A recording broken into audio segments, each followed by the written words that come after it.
good, you guys? So right now I'm going to go ahead and talk a little bit about what's going down with Fabulous because, you know, apparently this man just thought he could put his hands on every single person. So I'll be talking a little bit about that right now and just letting you know what my reaction is to this guy. And it's unfortunate because I really liked him. Like, I really like the way he raps. I like the way he, you know, what he's done with his career. But as a person, you know, that's a whole different story. So if you don't know already, you know, on Love and Hip Hop New York, you know, a long time ago, his girl Emily was on there. And, you know, it's kind of sad because she seemed like she was vying for attention from him. She also seemed like she really loves him and they have a family together. So I watched a couple of episodes that were a little cringy because Fabulous was basically acting like, you know, he's this bachelor. He doesn't need to be married to her.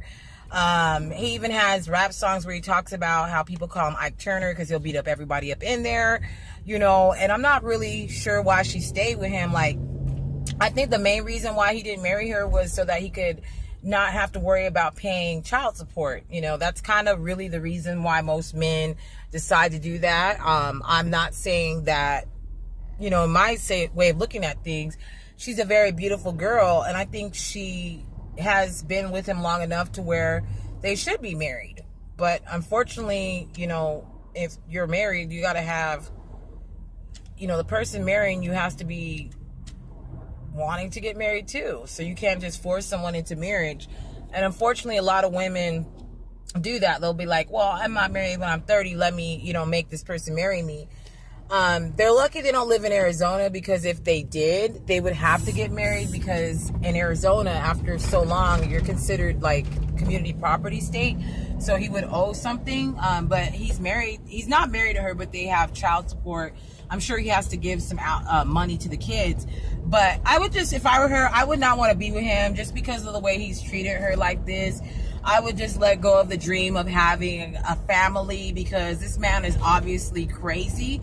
And number two, mommy, you're too beautiful for all that. You know, you don't need to be dealing with that. You need to get with a man that's going to appreciate you for who you are. And I just don't like it. I do not like seeing women get abused in situations like this. In the past, I have been in, you know, around people that have had relationships like this. Very abusive men that hit women, call you a B word. I'm not going to say that that is just for black men. I think that's universal for any man. I don't think that we could say, okay, black men are the only one that hit, or white, or whatever. I think it depends on the person. But what I saw in the video was just completely horrific. I don't understand how she could be with someone that's threatening her whole family. And then to top it all off, you know, the hotel staff was threatened. He just seemed like he was on something to me. Like, not to be mean, like saying he's a crackhead or nothing, but either he was on some anger and he's letting his anger manage him. I don't know. But I just think that we need to think about things like this. Like, the police should have been called.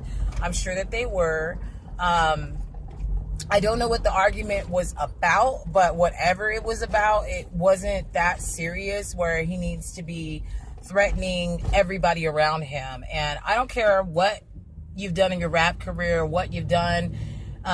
You know, I don't think that anyone with the right mind should conduct themselves like that. And if I were Emily, I would just not even look to that man for any type of relationship. Move on, honey. If it was because you're with someone else, just move on. You do not need to be found in a body bag, next thing people find. He even was trying to sit here and say he was going to murder her. Just things like that. And if he could get away with it, he would. And it's just ridiculous. So for all those people out there that are experiencing domestic violence, or if you see it, please call someone, get some help. There is a national domestic violence line that you can look up. 211 is here in Arizona, but if you're anywhere else, you would look that up according to your area. And I just think it's sad, you know, unfortunate that this has happened. Let me know what you think. Would you intervene if you've seen a situation like this unfolding with, you know, someone that's not married, or just because they're people? Would you call the police? What would you do? Let me know what you think. This is radio2tvlive.com. Reporting right now. My name is DJ Harmony, and check us out next time on Ear to the Streets. That's what you're listening to right now. And shout out to all the new subscribers on this channel. And otherwise, thank you for watching, and don't forget to subscribe, like, and share this if you found this was a cool video. Otherwise, we'll see you next time on the back end.